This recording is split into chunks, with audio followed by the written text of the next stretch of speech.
गंजी जेठानी वाले ससुराल आई लंबे बाल वाली देवरानी।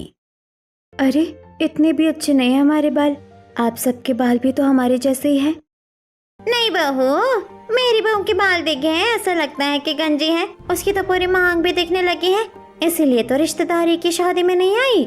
बुआ जी, दीदी से कहिए टेंशन ना ले, टेंशन कम करेंगी तो बाल झड़ना भी कम हो जाएगा। भाभी, आपने अपने दोनों बेटों के लिए इतनी अच्छी बालों वाली बहुएं ढूंढी हैं, अब इन दोनों के लिए देवरानी कैसे लाइएगा, ये तो बताइए। अरे भाई, ये तो अब इन दोनों जेठानियों के ऊपर है कि ये कैसी देवरानी लेकर आती है। हाँ हाँ, क्यों नहीं, हम अपने से अच्छे बालों वाली देवरानी लेकर आएंगे। ऐसे ही बातें करते हुए फैमिली फंक्शन खत्म हो जाता है और सभी घर आकर अपने कमरों में जाकर सो जाते हैं। देर रात नीलम और विशाखा की आंख खुलती है। नीलम और विशाखा अपने अपने कमरे के ड्रेसिंग टेबल के सामने आती हैं, सिर से विग हटाती हैं। दोनों पूरी तरह गंजी होती हैं। भले मैं गंजी हूँ और अपना ये गंजापन छुपाने के लिए मैं नकली विग पहनती हूँ, पर ये स्पेशल ओरिजिनल बालों से बनी विग है जो जेठानी के असली बालों से भी बहुत ज्यादा अच्छी है। आज मुझे अपने गंजेपन को छुपाने के लिए विग पहननी पड़ती है, पर एक समय मेरे बाल इस विग से भी कई ज्यादा अच्छे थे, पर मैं गंजी हो गई।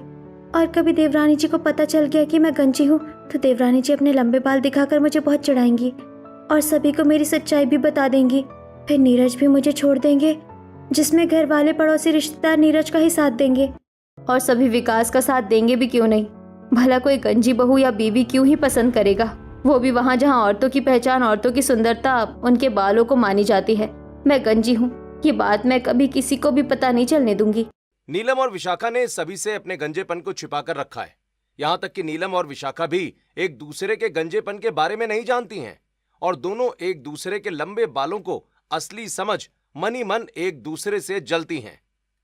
वहीं दूसरी तरफ अपनी एड़ी से भी लंबे बालों वाली अनीता कॉलेज के कॉरिडोर में अपनी सहेलियों के साथ चल रही होती है कि तभी अनीता के लंबे बाल उसकी सहेली के पांव के नीचे आ जाते हैं। अरे आयशा, छोड़ मेरे बालों को, मेरे बालों पर चढ़ गई है तू।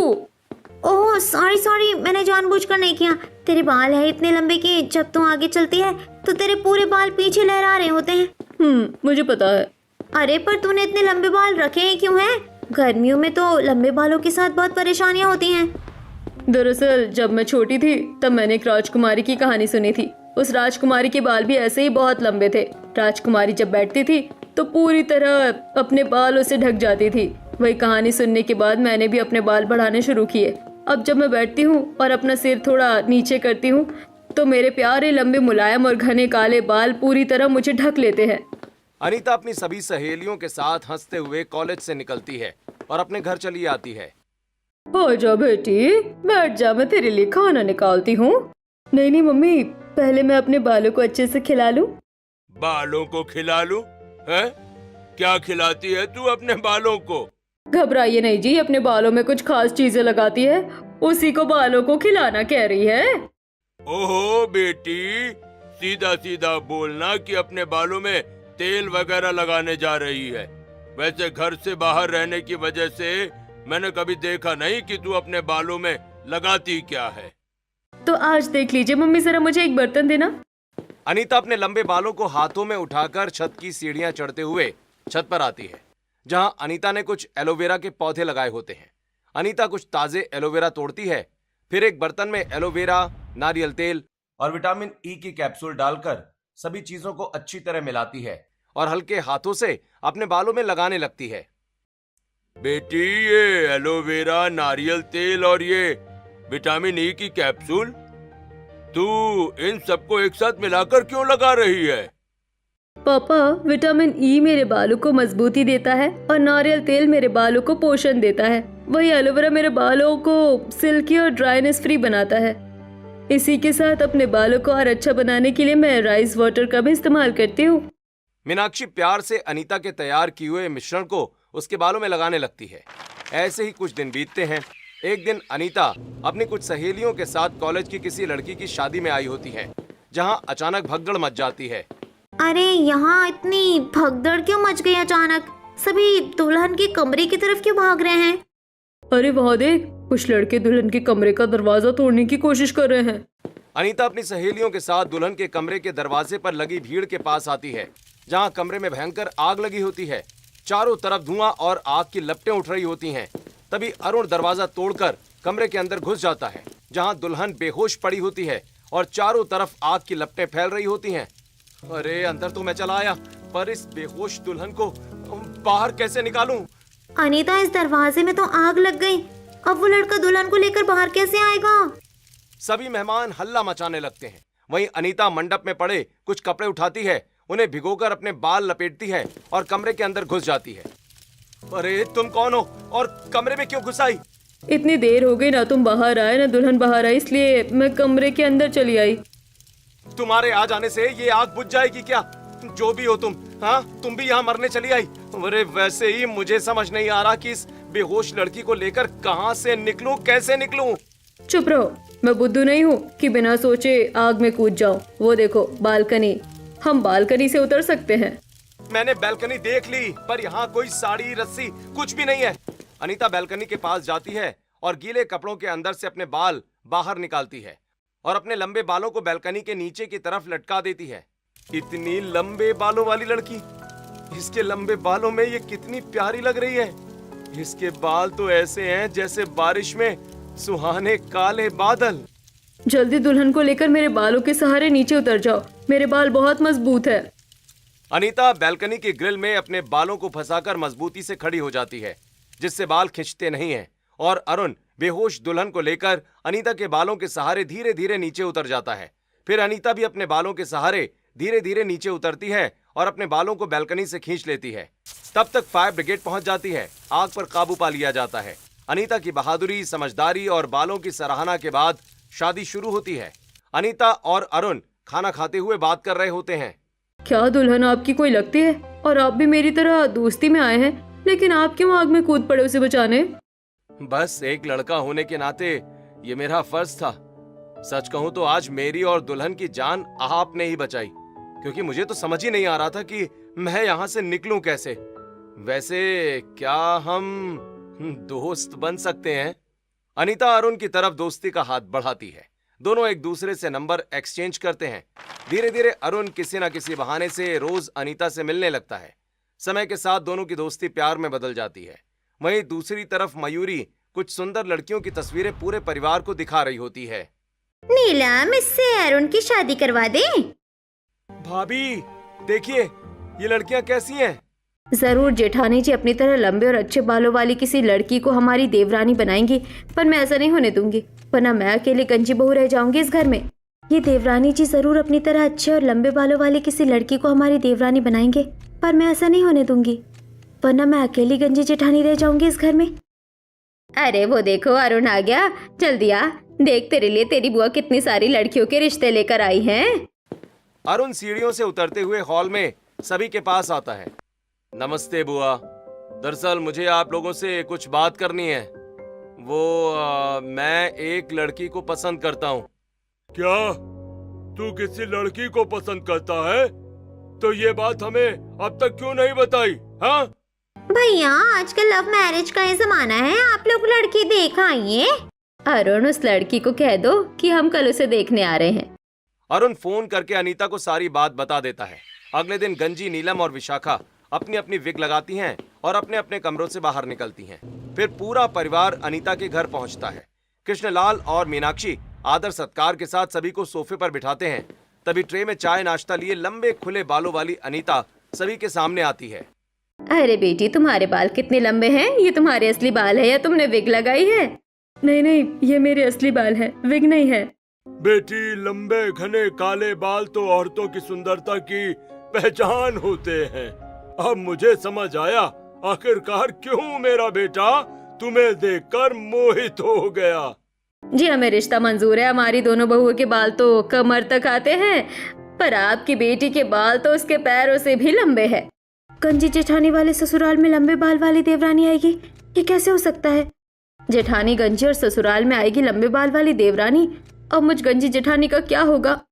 दोनों परिवारों की रजामंदी से शादी की तारीख तय हो जाती है। कुछ दिन बीतते हैं और धूमधाम से अरुण और अनीता की शादी हो जाती है। शादी के बाद लंबे बालों वाली अनीता गंजी जेठानी वाले ससुराल में गृह प्रवेश करती है और अरुण के साथ अपने कमरे में चली जाती है। फाइनली हमारी शादी हो गई। मैं तो बहुत डर रही थी कि कहीं हमारी फैमिली में से किसी एक की भी फैमिली ने इस रिश्ते के लिए मना कर दिया तो। मैं तो बिल्कुल बेफिक्र था। मुझे पता था तुम्हारे लंबे बाल देखते ही मम्मी पापा भैया भाभी सब शादी के लिए हाँ कर देंगे। अरुण, जब से हम मिले हैं तुम हमेशा मेरे बालों की ही तारीफ करते हो, और जब मैंने तुमसे पूछा था कि तुम मुझे क्यों पसंद करते हो तब भी तुमने मेरे लंबे बालों को ही मेरी खूबसूरती बताया था। अगर कल को मेरे पास ये लंबे बाल ना रहे तो?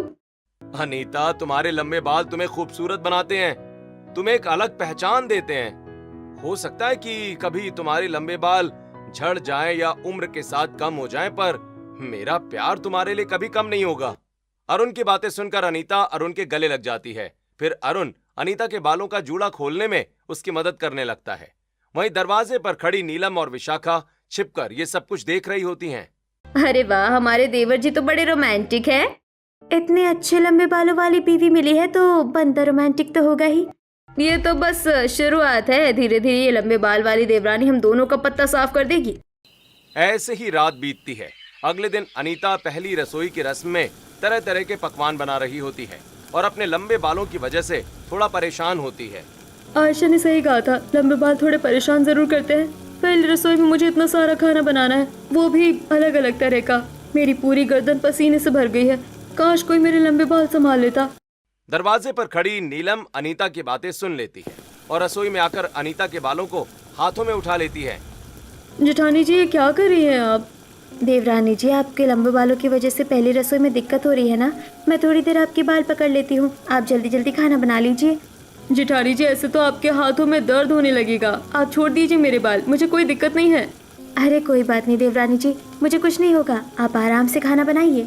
अनीता खाना बनाने में व्यस्त हो जाती है तो वहीं नीलम धीरे से अनीता के बालों का एक मोटा गुच्छा गैस चूल्हे की आग में लगा देती है, जिससे अनीता के बालों में हल्की आग पकड़ लेती है। हे भगवान, ये कैसे हुआ? मेरे बालों में आग कैसे पकड़ ली? देवरानी जी, आपके बाल है ही इतने लंबे, दूसरी तरफ से उड़ते हुए शायद आग में पड़ गए होंगे, जल्दी कुछ कीजिए। अनीता की आवाज सुनकर पूरा परिवार रसोई में आ जाता है। अरुण अनीता के बालों में लगी आग देखकर तुरंत अपने हाथों से आग बुझा देता है और अनीता के लंबे बाल बच जाते हैं। बहू, तुम्हारे बालों में ये आग कैसे लगी? मेरे बाल है ही इतने लंबे, किसी तरह गैस चूल्हे की आग में आ गए होंगे। बहू, तो क्या पहली बार रसोई में आई है? नहीं ना, अपने लंबे बालों का अच्छे से ध्यान रखा कर, वरना इतने सालों की मेहनत एक झटके में खो बैठेगी। अब चल, जो खाना बन गया है वही परोस, बाकी का खाना तेरी जेठानियाँ बना लेंगी। मैंने सोचा था पहली रसोई में देवरानी जी के लंबे बाल जलाकर हमेशा के लिए खत्म कर दूंगी, फिर ये भी मेरी तरह गंजी हो जाती, पर इनके तो बालों का एक गुच्छा भी नहीं जला। नीलम और विशाखा रसोई में बाकी का खाना बनाने लगती हैं। वहीं अनीता अपने हाथों से बनाया कुछ स्वादिष्ट खाना सभी को परोसती है। भाई, जितने सुंदर तुम्हारे बाल हैं उतना ही स्वादिष्ट तुमने खाना बनाया है। जेठ होने के नाते मेरी तरफ से ये शगुन। खाना तो मुझे भी बहुत पसंद आया और शगुन मेरे भैया ने दे ही दिया है, तो तुम अपनी जेठानी के साथ जाकर मेरी तरफ से कोई अच्छी सी साड़ी ले लेना। अनीता नीरज से शगुन लेती है। रामलाल और शारदा अनीता को कंगन और पायल देते हैं। ऐसे ही कुछ दिन बीतते हैं। एक दिन तीनों जेठानियां और देवरानी सब्जी मंडी आई होती हैं, जहां उन्हें कुछ पहचान की औरतें मिल जाती हैं। नीलम, विशाखा, क्या यही तुम्हारी लंबे बालों वाली देवरानी है? हाँ जी, यही हमारे लंबे बालों वाली देवरानी है। बहू, सुना था तुम्हारे लंबे बालों के बारे में, आज देख भी लिया, सच में बहुत अच्छे हैं तुम्हारे लंबे बाल। आप कौन है? शायद आप शादी में नहीं आई थी। हाँ, हम शादी में नहीं आ पाए थे, दरअसल हम अमेरिका में शिफ्ट हो गए हैं, पहले तुम्हारी पड़ोसी थे। हम सोचते थे तुम्हारी जेठानी के बाल ही सबसे लंबे हैं, पर तुम्हारे बाल तुम्हारी जेठानी से कई गुना ज्यादा अच्छे हैं और लंबाई की तो कोई बात ही नहीं है, लंबे तो इतने हैं कि तुम अपने बालों में ही छुप जाओ। हाँ जी, बचपन से ही मेरे शौक थे कि मेरे बाल एकदम सिंड्रेला जैसे लंबे और घने हो। हमें मिलने वाली तारीफ है अब हमारी लंबे बालों वाली देवरानी को मिल रही है, कुछ तो करना पड़ेगा। ऐसे ही कुछ दिन और बीतते हैं। एक रात नीलम और विशाखा अपने हाथों में कैंची लिए चारों तरफ देखते हुए उल्टा चलते हुए अनीता के कमरे के बाहर आती हैं और दोनों की पीठ आपस में लड़ जाती है। दोनों जेठानी घबरा जाती हैं। इतनी रात को आप यहाँ क्या कर रही हैं? मैं तो पानी पीने आई थी, आप क्या करने आई हैं? वो भी कैंची लेकर? आप भी तो कैंची लेकर आई हैं, आप क्या कैंची से पानी पीती हैं? सच बताइए, इतनी रात में कैंची से क्या करना था आपको? शायद हम दोनों जेठानियाँ एक ही काम से आई हैं। आपको भी देवरानी के लंबे बालों से परेशानी है ना? हाँ, मेरे बाल भी अच्छे हैं, पर सभी लोग देवरानी जी के बालों की ही तारीफ करते हैं। ये मुझे बिल्कुल पसंद नहीं। मेरे बाल भी अच्छे हैं, पर मुझे देवरानी जी के इतने लंबे बाल देखकर जलन होती है। चलिए साथ मिलकर देवरानी जी के बाल छोटे कर देते हैं। बाल तो हम छोटे कर देंगे, पर फिर इल्जाम किसके ऊपर डालेंगे? किसने काटे देवरानी जी के लंबे बाल? मैंने तो सोचा था देवरानी जी के लंबे बाल काटकर सारा इल्जाम विशाखा पर लगा दूंगी। जरूर विशाखा ने भी यही सोचा होगा। अभी इसी को सबक सिखाती हूँ। पहले तो मैं आपके बाल काटूंगी। आप भी यही सोचकर आई थी ना कि देवरानी जी के बाल काटकर मेरा नाम लगा देंगी? मुझे तो लगता है आप भी यही सोचकर आई है। नीलम और विशाखा एक दूसरे को रोकते हुए एक दूसरे के बाल काटने की कोशिश करने लगती हैं। इसी झड़प में दोनों के सिर पर लगी विग गिर जाती है और दोनों का गंजा सिर एक दूसरे के सामने आ जाता है। देवरानी जी आप गंजी हैं? जेठानी जी आप भी गंजी हैं? गंजी जेठानियों वाले ससुराल में आई लंबे बालों वाली देवरानी को अब हम दोनों गंजी जेठानियां मिलकर गंजी बनाएंगे। क्या कहती है आप? बिल्कुल, जब हम गंजी हैं तो हमारी देवरानी को भी लंबे बाल रखने का कोई हक नहीं है। और ये कैची वाला आइडिया ड्रॉप करते हैं, क्योंकि अब हम एक दूसरे को तो फंसाएंगे नहीं। दोनों गंजी जेठानियां अपनी अपनी विग दोबारा पहनती हैं, एक दूसरे से हाथ मिलाती हैं और अपने अपने कमरों में चली जाती हैं। ऐसे ही रात बीतती है। अगले दिन दोनों गंजी जेठानियां विग लगाकर गली के 4 कुत्तों को बिस्किट खिला रही होती हैं। देवरानी जी जल्दी शीशी निकालिए और इन आवारा कुत्तों के शरीर में चल रहे कीड़ों को शीशे में भर लीजिए। विशाखा एक छोटी कांच की शीशी निकालती है और चारों आवारा कुत्तों के शरीर से निकलने वाले कीड़ों को शीशी में भर लेती है। और दोपहर में नीलम और विशाखा दबे पांव अनीता के कमरे में आती हैं। अनीता जमीन पर अपने बाल बिखेर कर सो रही होती है। नीलम और विशाखा चुपके से अनीता के लंबे बालों में शीशी के कीड़े डाल देती हैं। जरा देखो तो कैसे बिस्तर से जमीन तक अपने लंबे बाल फैलाकर सो रही है। जी तो करता है अभी इसके बाल नोच लूं। चिंता मत कीजिए, बहुत जल्दी ये भी हमारी तरह गंजी हो जाएंगी। ये आवारा कुत्तों के शरीर के कीड़े कुत्तों का पीछा नहीं छोड़ते, तो इनके इतने घने और लंबे बालों का पीछा कैसे छोड़ेंगे? नीलम और विशाखा दबे पांव कमरे से बाहर निकल जाती हैं। थोड़ी देर के बाद कीड़ों के काटने से अनीता की आंख खुलती है। अनीता अपने सिर में तेज खुजली महसूस करती है और जोर जोर से अपने बाल खुजलाने लगती है। ये अचानक मेरे बालों में इतनी खुजली कैसे होने लगी? इतना खतरनाक जू कैसे आ गई मेरे बालों में? अनीता जू समझकर बात को नजरअंदाज कर देती है। शाम को अनीता सभी के लिए चाय और पकौड़े बनाती है और अपने लंबे बाल खुजलाते हुए हॉल में सभी को चाय नाश्ता परोसती है। अनीता, तुम अपने बाल क्यों खुजला रही हो? क्या हुआ? पता नहीं कहां से बालों में जू आ गए हैं। दोपहर से बहुत परेशान कर रखा है। मेरे तो कितने सारे बाल टूट गए। क्या दोपहर से परेशान कर रखा है? बहू, इतने बड़े बालों में तो बहुत सारे जुए होंगे।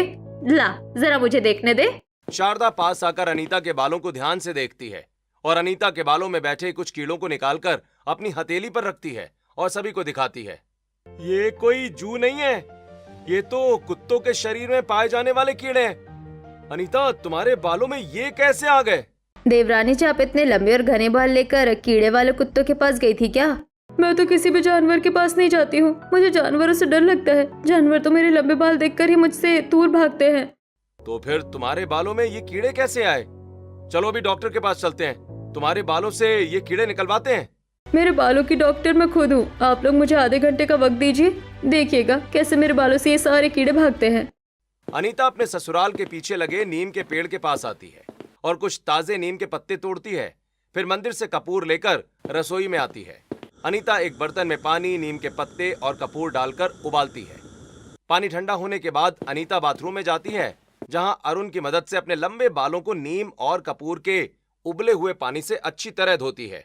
पानी लगते ही बालों में मौजूद कीड़े निकलकर भागने लगते हैं। अरे वाह अनीता, तुम्हारे बालों में ये पानी पड़ते ही सारे कीड़े भागने लगे। ये तो अभी ट्रेलर है, पिक्चर अभी बाकी है। बाथरूम से निकलकर अनीता अपने लंबे बालों को लोबान के सुगंधित धुएं के ऊपर धीरे धीरे फैलाकर धुआं देती है, ताकि बालों में बची नमी और कीड़े पूरी तरह खत्म हो जाएं।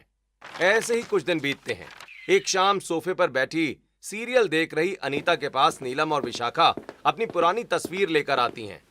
आइए देवरानी जी, साथ बैठकर सीरियल देखते हैं। देवरानी जी, हम सीरियल नहीं, आपको अलग अलग हेयर स्टाइल में देखना चाहते हैं। ये देखिए, हम कॉलेज के दिनों में और शादी के कुछ सालों तक कितने अलग अलग तरह के हेयर स्टाइल रखा करती थी। वाह जेठानी जी, आप दोनों तो अपने बालों में बहुत अच्छी अच्छी हेयर स्टाइल बनाती थी। हाँ देवरानी जी, पर आप तो अपने बालों की कोई हेयर स्टाइल नहीं बनवाती हैं। चलिए आज हम आपकी एक नई हेयर स्टाइल बनाते हैं। नहीं नहीं जेठानी जी, मैं अपने बालों पर कोई हेयर स्टाइल नहीं बनवाती हूँ। वैसे भी मेरे इतने लंबे बालों पर कौन हेयर स्टाइल करेगा, करने वालों की हालत पतली हो जाएगी। ऐसा नहीं है देवरानी जी, आपके बालों पर भी बहुत सारे अच्छे अच्छे हेयर स्टाइल बन सकते हैं। आप चलिए तो सही। और अगर कोई हेयर स्टाइल नहीं भी बनी तो क्या है, आपके बाल थोड़े छोटे करके कोई अच्छा से हेयर स्टाइल बनवा देंगे। सीढ़ियों से उतरती हुई शारदा नीलम की बात सुन लेती है। बड़ी बहू, यही तुम जेठानी होने का कर्तव्य निभा रही हो। अपने लंबे बालों वाली देवरानी को बाल कटवाने के लिए कह रही हो तुम। नहीं नहीं मम्मी जी, मैं तो सिर्फ हेयर स्टाइल के लिए कह रही थी। तुम लोग करवाओ अपने कमर तक के बालों को हेयर स्टाइल। मेरे लंबे बालों वाली बहू अपने बाल इंच भर भी छोटे नहीं करवाएगी। मम्मी जी आप गुस्सा मत होइए, मैं अपने बाल छोटे नहीं करवाने वाली हूँ। जेठानी जी तो बस मुझे यूं ही हेयर स्टाइल ट्राई करने के लिए कह रही थी। शारदा की डांट सुन दोनों गंजी जेठानियां पांव पटकते हुए वहां से चली जाती हैं। अगले दिन विशाखा रसोई में खाना बना रही नीलम के पास ढेर सारी च्युइंगम लेकर आती है। एक तो पहले ही हम अपने गंजेपन से परेशान हैं, ऊपर से ये नई देवरानी अपने लंबे बालों से हमें जलाती है और आप यहाँ चिंगम खा रही हैं। वही चिंगम हमारी परेशानी दूर कर सकता है। कहते हैं एक बार के लिए फेविकोल का जोड़ टूट जाएगा, पर च्युइंगम जिसके बालों में चिपक गया वो नहीं छूटता। समझ आया? हाँ मैं समझ गई। लाइए मैं भी आपकी मदद करती हूँ। नीलम और विशाखा काम करते करते च्युइंगम चबाने लगती हैं। फिर दोनों सारी चबाई हुई च्युइंगम इकट्ठा करके अनीता के कमरे में आती हैं और उसकी टॉवल में चिपका देती हैं। अब जैसे ही हमारी लंबे बालों वाली देवरानी नहाकर आएगी और अपने लंबे बाल सुखाने के लिए टॉवल इस्तेमाल करेगी, उनके सारे बालों में च्युइंगम चिपक जाएगी। अनीता अपने लंबे भीगे बालों के साथ बाथरूम से बाहर निकलती है। अनीता आते ही बेड पर रखा च्युइंगम लगा टॉवल उठाकर अपने बाल सुखाने लगती है। च्युइंगम चिपकने की वजह से अनीता के बाल खिंचने लगते हैं। ये क्या, ये टॉवल से मेरे बाल क्यों चिपक रहे हैं? ऐसा लग रहा है जैसे मेरे बालों में कुछ चिपक रहा हो। अनीता अपने बालों में हाथ लगाकर देखती है। अनीता के हाथों में च्युइंगम चिपक जाती है। आखिर ये हो क्या रहा है? पहले रसोई में मेरे बालों में आग लगना, फिर मेरे बालों में कीड़े आना और अब मेरे बालों में च्युइंगम चिपकना। आखिर माजरा क्या है? मेरी टॉवल पर च्युइंगम कहाँ से आई? अनीता मन ही मन सोचती है। अनीता बिना कोई शोर शराबा किए अरुण की अलमारी खोलती है और दाढ़ी बनाने वाले सामान में रखी फिटकरी निकालकर बाथरूम में आती है। अनीता गीजर का पानी गर्म करती है, गर्म पानी में फिटकरी मिलाती है और अपने बाल धोने लगती है। चाहे जैसे भी ये च्युइंगम मेरे बालों में चिपकी हो, लेकिन मुझे अच्छे से पता है कि अपने बालों की देखभाल कैसे करनी है। ऐसे इतने लंबे लंबे बाल नहीं बनाए हैं मैंने। गर्म पानी और फिटकरी की मदद से अनीता के बालों में चिपकी सारी च्युइंगम निकल जाती है। अनीता अपने बाल बांधती है, कपड़े बदलती है और हॉल में आ जाती है। ये क्या विशाखा, इसके बालों में तो एक भी च्युइंगम नहीं लगी है। वही तो मैं भी देख रही हूँ, शायद इसे बालों से च्युइंगम निकालना आता है, पर ऐसे कैसे हो सकता है? ऐसे ही कुछ दिन बीत जाते हैं। एक रात नीलम और विशाखा शैम्पू के डिब्बे लेकर हॉल में रखे राशन के सामान के पास आती हैं और एक नई शैम्पू की डिब्बी निकालती हैं। इस डिब्बे में असली शैम्पू, इस डिब्बे से असली शैम्पू निकालकर इसमें 4 साल पुराना शैम्पू भर देते हैं। फिर तो पक्का देवरानी जी के सारे बाल खराब हो जाएंगे। गंजी जेठानिया शैम्पू के डिब्बे से नया शैम्पू फेंककर उसमें 4 साल पुराना एक्सपायर्ड शैम्पू भर देती हैं। अगले दिन अनीता शैम्पू का डिब्बा खोलकर बाथरूम में आती है। अनीता अपने हाथ में शैम्पू निकालती है। ये शैम्पू इतना गोटा गोटा क्यों है? मैं तो महीने में 2 बार यही शैम्पू लगाती हूँ। ऐसा तो पहले कभी नहीं देखा। जरूर इसमें भी कुछ गड़बड़ है। अनीता इतना कह ही रही होती है कि तभी खिड़की से नीचे नीलम और विशाखा को छोटू से बातें करते सुन लेती है। अरे भाभी, आपने कहा था ना कि कुछ नहीं होगा, इसलिए मैंने एक्सपायर शैम्पू दे दिया। अब मालिक मुझे डांट रहे हैं कि अगर किसी के बाल खराब हो गए तो तुम पर केस कर देंगे। आप वो एक्सपायर शैम्पू मुझे वापस कर दो। अरे पागल, हमें मरवाएगा क्या? किसी को मत बताना कि हमने तुझसे एक्सपायर शैम्पू खरीदा है। कहीं और से एक्सपायर शैम्पू खरीद कर अपने मालिक को दे देना, या कह देना कि वो लोग गाड़ी धोने में इस्तेमाल कर रहे हैं शैम्पू। अच्छा तो ये माजरा है। अनीता एक्सपायर शैम्पू फेंक देती है और नहाकर तैयार होती है और रात में अनीता रसोई में आकर बाल धोने के लिए एक खास पानी और शैम्पू तैयार करने लगती है। देवरानी जी, ये क्या अजीब सा बना रही है आप? ये खास पानी और शैम्पू है, इसी की वजह से मेरे बाल इतने लंबे, घने, काले और मजबूत है। कोई गंजा भी इसे लगा ले तो इसके सिर पर भी मेरे जैसे बाल उगाए। कल सुबह मैं इसी से अपने बाल धोऊंगी। अनीता पानी और शैम्पू तैयार करके रसोई में रखती है और अपने कमरे में सोने चली जाती है। देर रात नीलम और विशाखा चुपके से रसोई में आती हैं। दोनों अपनी अपनी विग उतारकर अनीता के तैयार किए हुए पानी से अपना गंजा सिर धोने लगती हैं और दोनों के सिर में तेज जलन होने लगती है। मम्मी रे, इससे तो आंखें जल रही है, मेरा गंजा सिर भी जल रहा है। ऐसा लग रहा है इसमें मिर्च मिली हुई है। इससे देवरानी जी अपने बाल कैसे धोती है? अच्छा, तो आप दोनों गंजी हैं और आप दोनों गंजी जेठानियां ही मेरे लंबे बालों के पीछे पड़ी हुई थी। देवरानी जी, आप यहाँ कैसे? मैंने आप दोनों को छोटू से बात करते हुए सुन लिया था। बस मुझे जानना था कि आप लोग ऐसा क्यों कर रही हैं। अब मुझे सब पता चल गया है। अब मैं ये बात सबको बताऊंगी। नहीं नहीं देवरानी जी, ये बात आप किसी को मत बताइए, वरना हमारे पति हमें छोड़ देंगे। हमारे ससुराल, परिवार और समाज में हमारी कोई इज्जत नहीं बचेगी। देवरानी जी, हम गंजी हैं और आपके इतने लंबे लंबे बाल हैं। बस इसी वजह से हमारे मन में जलन आ गई थी। हमने सोचा आपके बाल तो हम खराब कर नहीं पाए, क्यों ना अपने सिर पर ही बाल उगा लिए जाए। ठीक है, ये बात मैं किसी को भी नहीं बताऊंगी, लेकिन जब तक आप दोनों के गंजे सिर पर बाल नहीं आते और आपके सिर पर बाल उगाने की जिम्मेदारी मेरी है। अनीता अपनी दोनों गंजी जेठानियों के सिर को ठंडे पानी से धोती है। अनीता फिर प्याज का लेप बनाकर दोनों के सिर पर लगा देती है। अगली सुबह घर में सबके उठने से पहले नीलम और विशाखा अपना सिर धोकर अपनी अपनी विग पहन लेती हैं। ऐसे ही एक दोपहर जब घर के सभी लोग सो रहे होते हैं, अनीता कुछ अंडे लेकर अपनी दोनों जेठानियों के कमरे में आती है। जेठानी जी, अंडे में बहुत प्रोटीन होता है, यह आप लोगों के गंजे सिर पर बाल उगाने में बहुत मदद करेगा। देवरानी जी, हमें नहीं लगता हमारे सिर पर एक भी बाल उगेंगे। हमने बहुत से डॉक्टर दिखाए, हेयर ट्रांसप्लांट भी करवाना चाहा, लेकिन हर बार नाकामयाब रहे। जेठानी जी, हमारे पुराने बुजुर्गों के नुस्खे और मॉडर्न स्टडी अप्रूव्ड तरीके हैं, इनसे आपके गंजे सिर पर जरूर बाल उगेंगे। अनीता अपनी दोनों गंजी जेठानियों के सिर पर अंडा लगाती है। अनीता हाथ साफ करके हॉल में आती है। तभी शारदा अनीता के पास आ जाती है। विशाखा बहू, नीलम बहू, तुझसे ये अंडे की बदबू क्यों आ रही है? तुझे पता नहीं ये शाकाहारियों का घर है, तू हमारे घर में अंडा क्यों लेकर आई? मम्मी, अंडा बालों के लिए बहुत अच्छा होता है, शायद इसी वजह से छोटी बहू लेकर आई होगी। नाराज मत हो। बहू, अंडा छोड़कर तो अपने बालों में जो लगाना है लगा, लेकिन अंडा नहीं लगाएगी अपने बालों में, समझी? अपनी देवरानी को अपने लिए डांट खाता देखकर नीलम और विशाखा को अपने किए पर बड़ा पछतावा होता है। ऐसे ही कुछ महीने बीत जाते हैं। अनीता की मेहनत से नीलम और विशाखा के गंजे सिर पर धीरे धीरे बाल उगने लगते हैं। इसी बीच विकास और नीरज ऑफिस ट्रिप के लिए निकल जाते हैं। देर रात अनीता हॉल में अपनी जेठानियों के सिर पर उगे बालों में खास तेल की मालिश कर रही होती है। थैंक यू देवरानी जी, आपकी वजह से हमारे गंजे सिर पर फिर से बाल आने लगे हैं। दोनों जेठ 1 महीने के लिए बाहर गए हैं ना। 1 महीने बाद जब वो वापस आएंगे, तब तक आप दोनों के बाल और भी बड़े हो जाएंगे, फिर आपको विग भी नहीं पहननी पड़ेगी। उनके आने तक हमारे बाल जितने भी बड़े होंगे, हम उन्हें दिखाकर अपनी पूरी सच्चाई बता देंगे। तीनों बातें कर रही होती हैं कि तभी नीरज और विकास अचानक घर लौट आते हैं। नीलम, तुम्हारे इतने छोटे बाल? आप दोनों तो 1 महीने के बाद आने वाले थे ना? हाँ, लेकिन मौसम खराब होने की वजह से हमारी फ्लाइट 2 दिनों के लिए पोस्टपोन हो गई। अच्छा ही हुआ, वरना हमें तो ये सच्चाई पता ही नहीं चलती। दोनों भाई पूरे परिवार को हॉल में बुला लेते हैं। अनीता, तुम्हें भी भाभियों के गंजेपन के बारे में पता था, फिर भी तुमने किसी को कुछ नहीं बताया। छोटी बहू से तो हम बाद में निपटेंगे। बड़ी बहू, तुमने हमें इतने साल धोखे में रखा, मेरे बच्चों की जिंदगी खराब कर दी। आखिर तुमने ऐसा क्यों किया? अरे बाल तो औरतों की पहचान होते हैं और हमारे घर की बड़ी बहुएं गंजी हैं। शादी से लेकर अब तक तुमने हमें धोखा दिया है। अब हम तुम लोगों के साथ नहीं रहेंगे।